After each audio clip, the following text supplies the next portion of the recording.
penggerak berbagi untuk negeri, guru penggerak majukan pendidikan, guru penggerak menghamba pada murid, kreatif rancang pembelajaran, hargai potensi, tingkatkan prestasi, lahirkan profil pelajar Pancasila. Belajar, bergerak, berbagi untuk negeri, kita menjalin kolaborasi. Belajar, bergerak, berbagi untuk negeri, demi bakti pada Ibu Pertiwi.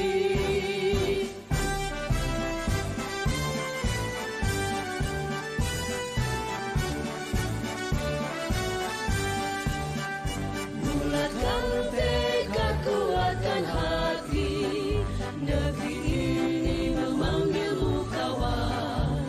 Belajar, bergerak, berbagi untuk negeri, guru penggerak majukan pendidikan, guru penggerak menghamba pada murid, kreatif rancang pembelajaran, hargai potensi, tingkatkan prestasi, lahirkan profil pelajar Pancasila.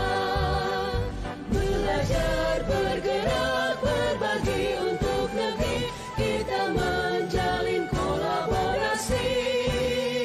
Belajar, bergerak, berbagi untuk negeri, demi bakti pada Ibu Pertiwi. Belajar, bergerak, berbagi untuk negeri, kita menjalin kolaborasi. Belajar, bergerak, berbagi untuk negeri, demi bakti pada Ibu Pertiwi. Demi bakti pada Ibu Pertiwi.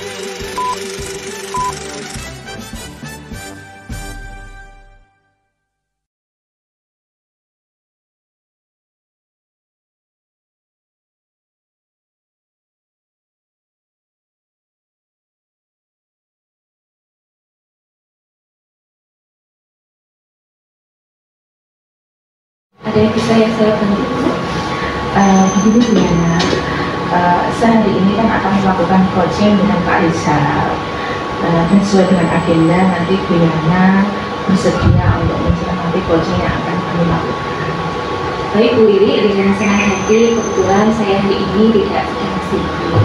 Kalau boleh tahu, akan melakukan coaching menggunakan alur metode apa ya? Nanti yang akan saya gunakan itu menggunakan alur direkam ya. Baiklah, saya yakin Bu Lili pasti sudah mengetahui alur direkam itu seperti apa. Saya hanya ingin mengingatkan bahwa ada 4 tahapan pada alur direkam tersebut, yang dimulai dengan tujuan, kemudian ada identifikasi, dan yang ketiga adalah rencana aksi. Kemudian yang keempat kayaknya apa Bu Lili? Tanggung jawab Bu. Iya, benar sekali Bu Lili. Satu hal lagi ya Bu Lili yang perlu diperhatikan nanti dalam melakukan coaching, yaitu kompetensi inti coaching. Mungkin Bu Lili bisa menjelaskan apa saja kompetensi inti seorang coach yang harus dipenuhi dalam melakukan praktek coaching tersebut. Iya Bu, ada 3 kompetensi atau keterampilan yang harus dimiliki oleh seorang coach dalam melakukan kegiatan coaching, yaitu yang pertama yaitu seorang coach harus memiliki atau mempunyai kehadiran penuh atau present, di mana seorang coach itu harus benar-benar fokus pada kegiatan coaching yang sedang dilakukan. Kemudian kompetensi yang kedua yaitu mendengarkan dengan baik apa yang disampaikan oleh coaching, dan yang ketiga seorang coach itu juga harus dapat mengajukan pertanyaan yang betul. Demikian. Benar sekali Bu Lili. Ada 3 kompetensi yang sudah Panjenengan sampaikan tadi. Oh iya Bu Lili. Juga jangan lupa ya Bu Lili, disesuaikan dengan prinsip coachingnya ya Bu ya. Di antaranya itu ada kemitraan, kemudian ada proses kreatif dan memaksimalkan potensi. Baik Bu Lili, sebelum melakukan coaching, saya ingin berdiskusi mengenai rubrik penilaian kita hari ini. Nah, pada praktek coaching hari ini saya akan mengamati kemudian menilai panjenengan sebagai coach dan Pak Riza sebagai coachingnya sesuai dengan rubrik penilaian. Baik, saya akan menanyakan pertanyaan yang pertama kepada Bu Lili. Potensi apa yang akan dikembangkan pada coaching kali ini, Bu? Pada kegiatan coaching kali ini itu saya akan mengembangkan untuk kompetensi presentnya Bu, kemudian tindakan aktif serta memberikan pertanyaan yang berbeda. Jadi ketiga-tiganya seperti itu. Baik, bagus sekali Bu Lili. Kemudian pertanyaan yang kedua ya Bu ya, bagian kompetensi mana yang akan dikembangkan secara spesifik buat Bu Lili di observasi? Iya, nanti untuk kegiatan coaching nanti itu terutama yang ingin saya kembangkan itu untuk kompetensi yang mendengarkan secara aktif Bu, serta untuk mengajukan pertanyaan-pertanyaan seperti itu. Baik, saya lanjutkan ke pertanyaan yang ketiga ya Bu Lili ya. Pertanyaan yang ketiga ini indikator pencapaian dan tujuan pengembangan apa yang Bu Lili inginkan di coaching nanti. Saya nanti Bu ingin mencoba untuk membantu menggali potensi yang dimiliki oleh seorang coach sehingga dapat menemukan sendiri solusi dari permasalahannya. Kemudian selain itu saya juga ingin nanti coach nanti dapat menemukan ide-ide baru yang bisa nanti digunakan untuk menyelesaikan setiap permasalahan seperti itu. Bagus sekali Bu Lili ya. Demikian observasi ini ya Bu ya. Saya rasa Bu Lili sudah sangat menguasai dan mampu untuk melakukan coaching dengan Pak Riza. Silakan Ibu melakukan proses coaching dengan sebaik-baiknya dan nanti setelah proses coaching selesai kita akan mengaku lagi ya Bu Lili ya. Iya, baik Bu Yana, terima kasih. Iya, sama-sama Bu Lili.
Gimana Bu Lili hasil dari kegiatan coaching bersama Pak Rizal tadi? Apakah sudah berjalan dengan baik dan lancar?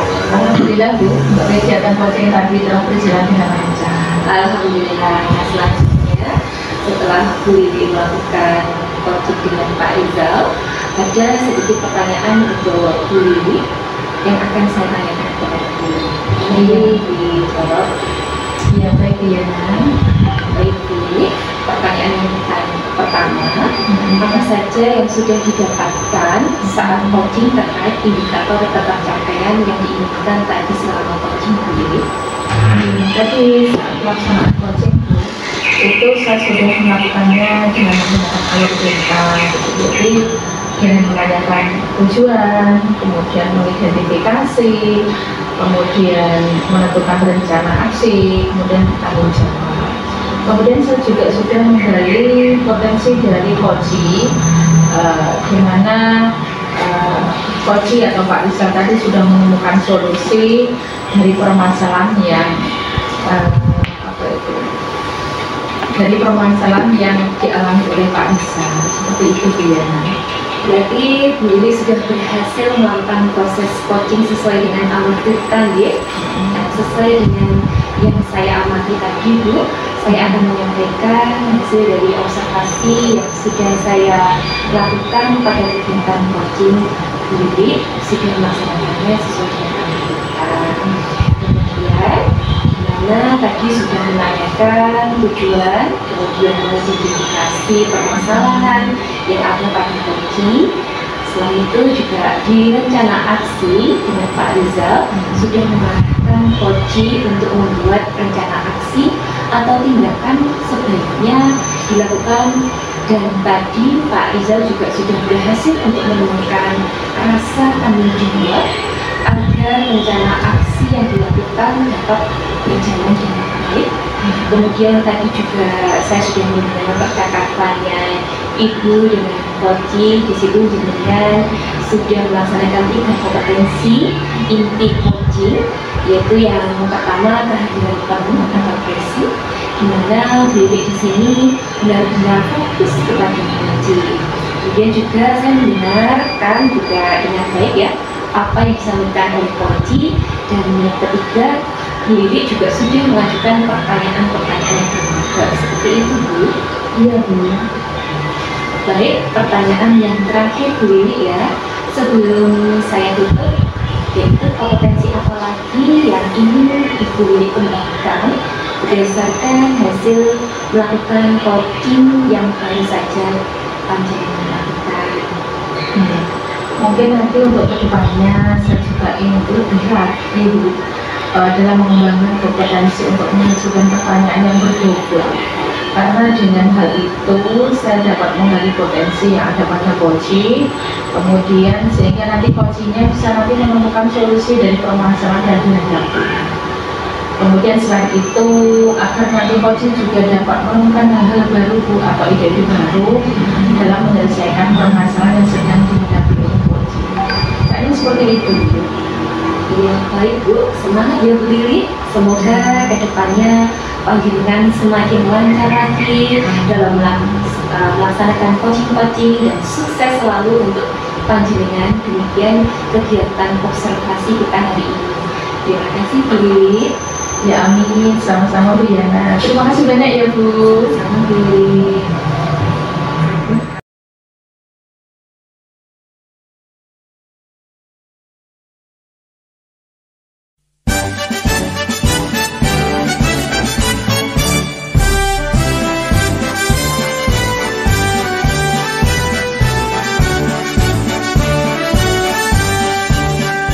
Bulatkan tekad, kuatkan hati, negeri ini memanggilmu kawan.